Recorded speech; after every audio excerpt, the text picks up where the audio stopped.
പശ്ചിമ ബംഗാൾ എന്ന് കേൾക്കുമ്പോൾ നമ്മുടെയൊക്കെ മനസ്സിലേക്ക് ആദ്യം ഓടിയെത്തുന്നത് എന്താണ്? നിരന്തരമായ രാഷ്ട്രീയ സംഘർഷങ്ങൾ, വോട്ടെടുപ്പ് നടക്കുമ്പോൾ ഉണ്ടാകുന്ന വലിയ തോതിലുള്ള ആക്രമണങ്ങൾ, അങ്ങനെ എപ്പോഴും ഭയത്തിന്റെയും അരാജകത്വത്തിന്റെയും വാർത്തകളിൽ മാത്രം ഇടം പിടിച്ചിരുന്ന ഒരു നാടായിരുന്നു അത്. മമതയുടെ ഇത്രയും കാലത്തെ ഭരണത്തിൽ അവിടുത്തെ സാധാരണക്കാരായ ജനങ്ങൾക്ക് സമാധാനത്തോടെ ജീവിക്കാൻ കഴിഞ്ഞിരുന്നില്ല എന്നതാണ് യാഥാർത്ഥ്യം. എപ്പോൾ എവിടെയാണ് ഒരു കലാപം പൊട്ടിപ്പുറപ്പെടുക എന്ന് പറയാൻ കഴിയാത്ത സാഹചര്യമായിരുന്നുവെന്ന്. എന്നാൽ ഇപ്പോൾ ആ മണ്ണിൽ നിന്നും വരുന്ന വാർത്തകൾ തീർത്തും സമാധാനത്തിൻ്റെതാണ്, അല്ലെങ്കിൽ അവിടുത്തെ ജനങ്ങൾക്ക് വലിയ സന്തോഷം നൽകുന്ന ഒന്നാണ്. വർഷങ്ങളായി തുടർന്ന വോട്ട് ബാങ്ക് രാഷ്ട്രീയത്തിന്റെ കരിനിഴലിൽ നിന്ന് ബംഗാൾ എങ്ങനെയാണ് ഒരു പുതിയ വെളിച്ചത്തിലേക്ക് മാറുന്നത്? എന്താണിപ്പോൾ അവിടെ സംഭവിച്ചു കൊണ്ടിരിക്കുന്നത്?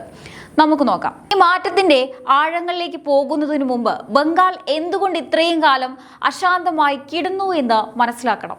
മമതയുടെ നേതൃത്വത്തിലുള്ള മുൻ സർക്കാർ തങ്ങളുടെ അധികാര കസേര ഉറപ്പിച്ചു നിർത്താൻ വേണ്ടിയെടുത്ത ചില രാജ്യദ്രോഹപരമായ തീരുമാനങ്ങളായിരുന്നു അതിന് കാരണം. ബംഗ്ലാദേശിൽ നിന്നുള്ള ലക്ഷക്കണക്കിന് അനധികൃത നുഴഞ്ഞുകയറ്റക്കാർക്ക് അതിർത്തി കടന്നു വരാൻ ഭരണകൂടം തന്നെ പച്ചകൂടി കാണിക്കുകയായിരുന്നുവെന്ന്. രാജ്യസുരക്ഷയെ പോലും വകവയ്ക്കാതെ ഇവർക്ക് വളരെ എളുപ്പത്തിൽ റേഷൻ കാർഡും വോട്ടർ ഐഡിയും ആധാർ കാർഡും വരെ നിർമ്മിച്ചു നൽകാൻ വലിയൊരു മാഫിയ അവിടെ വളർന്നു വന്നു. ഇവിടുത്തെ സാധാരണക്കാരായ പൗരന്മാർക്ക് ലഭിക്കേണ്ട റേഷനും ആനുകൂല്യങ്ങളും തൊഴിലവസരങ്ങളും അവർ തട്ടിയെടുക്കുമ്പോൾ സ്വന്തം വോട്ട് ബാങ്ക് ഭദ്രമാക്കാൻ വേണ്ടി ബംഗാൾ സർക്കാർ അതിലെല്ലാം ഒത്താശ ചെയ്യുകയായിരുന്നു. എന്നാൽ ഈ ഇതിന് അന്ത്യം കുറിച്ചുകൊണ്ട് ബംഗാളിന്റെ മണ്ണിൽ സുവേന്ദു അധികാരിയുടെ നേതൃത്വത്തിൽ വലിയൊരു രാഷ്ട്രീയ വിപ്ലവമാണ് ഇപ്പോൾ നടക്കുന്നത്. മമതയുടെ ഗുണ്ടാവിളയാട്ടങ്ങൾക്കെതിരെ ശക്തമായി പോരാടി സുവേന്ദു അധികാരി ബംഗാളിന്റെ മുഖ്യമന്ത്രി കസേരയിലേക്ക് എത്തിയതോടെ കാര്യങ്ങൾ ആകെ മാറിമറിഞ്ഞു. അധികാരം കയ്യിലേന്തിയ ആദ്യ നിമിഷം മുതൽ കേന്ദ്ര സർക്കാരിന്റെ പൂർണ്ണ പിന്തുണയോടെ അദ്ദേഹം അതിർത്തി സുരക്ഷാ സേനയ്ക്ക് കൃത്യമായ ആജ്ഞ നൽകി.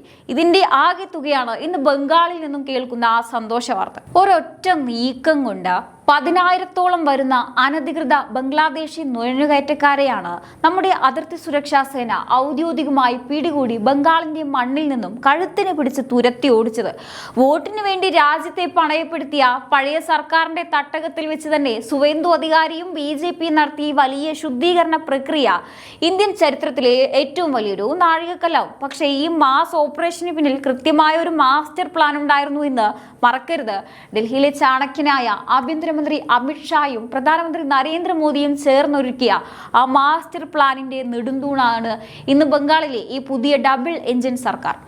ബംഗാൾ അതിർത്തിയിലെ ഏകദേശം 500 കിലോമീറ്റർ വരുന്ന ഭാഗങ്ങളിൽ അടുത്ത 6 മാസത്തിനുള്ളിൽ പൂർണ്ണമായും അത്യാധുനിക രീതിയിലുള്ള അതിർത്തി വേലി സ്ഥാപിക്കപ്പെടും.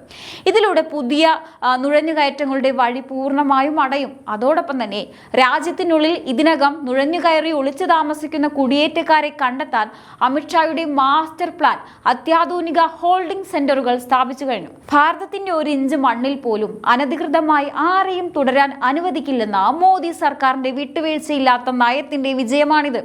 ഇവിടെയാണ് മോദി സർക്കാരും ബംഗാളിലെ പുതിയ സുവേന്ദു സർക്കാരും ഇന്ത്യയുടെ സാധാരണക്കാരായ പൗരന്മാർക്ക് വലിയൊരു ഉറപ്പ് നൽകുന്നത്.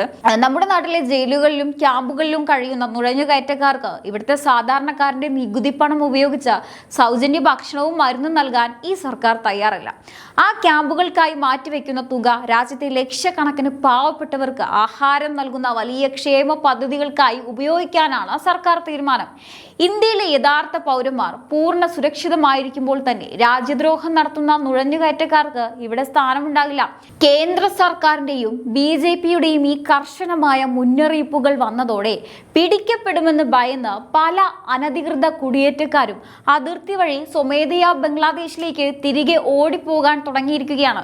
വോട്ട് ബാങ്ക് രാഷ്ട്രീയത്തെ തകർത്തെറിഞ്ഞ് രാജ്യത്തെ രക്ഷിച്ച മോദി, ഷാ, സുവേന്ദു ഈ ത്രയത്തിന്റെ ഈ മാസ്റ്റർ പ്ലാൻ ബംഗാളിന് നൽകുന്നത് നീണ്ട വർഷങ്ങൾക്ക് ശേഷമുള്ള യഥാർത്ഥ സമാധാനമാണ്. ശക്തനായ ഒരു ഭരണാധികാരി കേന്ദ്രത്തിലും ഒരു സംസ്ഥാനത്തിലും ഉണ്ടായാൽ എങ്ങനെയുള്ള മാഫിയകളെയും അടിച്ചമർത്താൻ കഴിയുമെന്നതിന്റെ ഏറ്റവും വലിയ ഉദാഹരണമാണ് നമ്മളിപ്പോൾ ബംഗാളിൽ കാണുന്നത്. പ്രധാനമന്ത്രി നരേന്ദ്രമോദിയുടെയും അമിത്ഷായുടെയും ആ വലിയ മാസ്റ്റർ പ്ലാനിന് മുഖ്യമന്ത്രി സുവേന്ദു അധികാരി നൽകുന്ന ഈ ആക്ഷൻ പ്ലാൻ കൂടി ചേരുമ്പോൾ രാജ്യം കൂടുതൽ സുരക്ഷിതമാവുകയാണ്. ഇത് വെറുമൊരു വാർത്തയല്ല, അത് കൃത്യമായ നിയമത്തിന്റെ പ്രഹരം ഭയന്നുള്ള ഒരു ഓട്ടം തന്നെയാണ് ഈ നുഴഞ്ഞുകയറ്റക്കാരത്. നിങ്ങളൊന്ന് ആലോചിച്ചു നോക്കൂ. വെറുമൊരു ചെറിയ കണക്കല്ല ഇത്. ഒരൊറ്റ ശക്തമായ ഓപ്പറേഷനിലൂടെ 10,000-ഓളം പേരെയാണ് അവിടെ നിന്നും ഒറ്റയടിക്ക് ഒഴിപ്പിച്ചു വിട്ടത്. 10,000 പേർ എന്ന് പറയുന്നത് ഒരു വലിയ ജനസംഖ്യ തന്നെയാണ്. യാതൊരുവിധ നിയമപരമായ രേഖകളിലുമില്ലാതെ ഇന്ത്യയുടെ സുരക്ഷാ സംവിധാനങ്ങളെ മുഴുവൻ വെല്ലുവിളിച്ചുകൊണ്ട് നമ്മുടെ മണ്ണിൽ താവളമടിച്ചിരിക്കുന്ന വലിയൊരു വിപത്തിനെയാണ് കൃത്യമായ പ്ലാനിങ്ങിലൂടെ അവിടെ നിന്നും തുടച്ചു നീക്കിയത്. ഈ 10,000 പേർക്ക് ഇവിടെ ഒത്താശ പാടാനും അവർക്ക് വ്യാജരേഖകൾ ഉണ്ടാക്കി കൊടുക്കാനും പഴയ സർക്കാരിന്റെ കാലത്ത് പ്രാദേശികമായി എത്ര വലിയൊരു മാഫിയ പ്രവർത്തിച്ചിട്ടുണ്ടാകും എന്ന് ചിന്തിക്കണം.